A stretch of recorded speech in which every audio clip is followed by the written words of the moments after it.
میں نے بہت سوچ سمجھ کر یہ عمل چنا تھا۔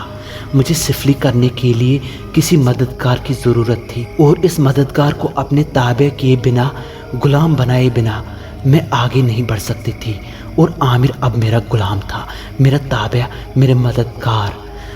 اگلا عمل ہنومان کروں، کالی دیوی یا کوئی اور؟ میں انہی سوچ میں گم تھی، اور عامر اوپر نیچے سے زبان نکال کر میرا پاؤں چاٹنے میں مصروف تھا۔ میں عجیب سی لذت اور سرشاری میں ڈوبی ہوئی تھی۔ عمل کی کامیابی کا نشہ مجھے مدہوش کر رہا تھا۔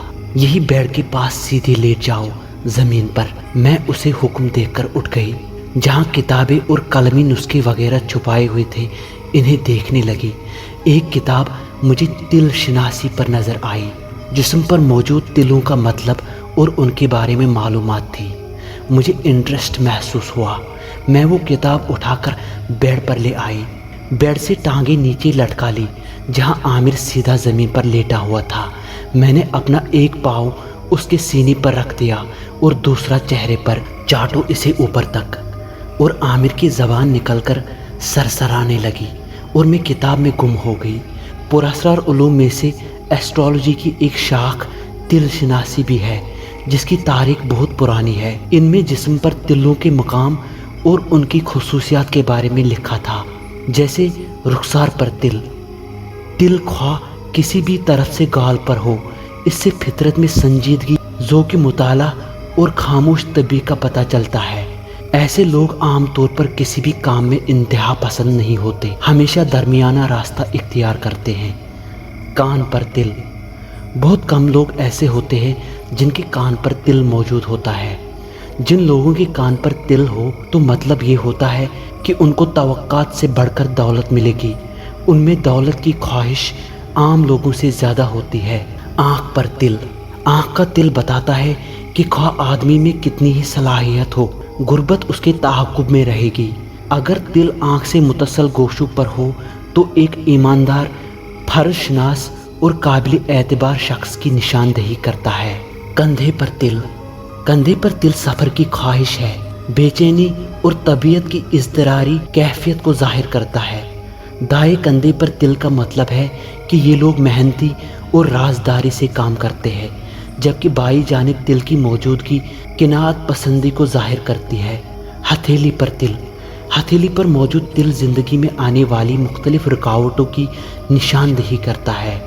پیروں پر تل، پیروں کے کسی بھی حصے کا تل یہ نشاندہی کرتا ہے کہ اس شخص کو جو کام بھی کرنا ہے اپنی مدد آپ کے تحت کرنا ہے۔ عام طور پر ایسے لوگوں کو ورثے میں کم ہی کچھ ملتا ہے۔ یہ لوگ خود اپنے آپ کو بناتے ہیں، انہیں سستی سے بچنا چاہیے۔ کافی دیر ہو چکی تھی، اب جانے کا وقت تھا۔ عامر کی آنکھوں میں خالی پن تھا، دماغ غیر حاضر، جیسے بالکل ہپنوٹائز کے معمول کی طرح ریئیکٹ کر رہا تھا۔ یہ خطرناک بات تھی جو سب کی نظر میں آ جاتی۔ آخر کار مجھے ایک طریقہ سوجا۔ عامر، تم یہاں سے جانے کے بعد سب کچھ بھول جاؤ گے اور نارمل رہو گے، صرف میری محبت یاد رکھو گے، اور ہر روز رات 9 بجے چھت پر آ جاؤ گے۔ جب میرے سامنے آؤ گے تو میرے غلام بن جاؤ گے۔ اب جاؤ۔ میں نے اسے طویل ہدایات دی، امید تھی کہ جیسا میں نے سوچا ویسا ہی ہوگا۔ عامر بنا کوئی چوں چرا کیے چلا گیا اور میں بھی نیچے کمرے میں آ گئی۔ میں سوتے ہوئے بھی سوچتی رہی اگلا عمل کون سا کروں گی، مگر فیصلہ نہیں کر پائی۔ انہی سوچوں میں سو گئی میں۔ اگلے دن میں ان کتابوں اور قلمی نسخوں میں تلاش کرتی رہی کہ کوئی عمل ملے۔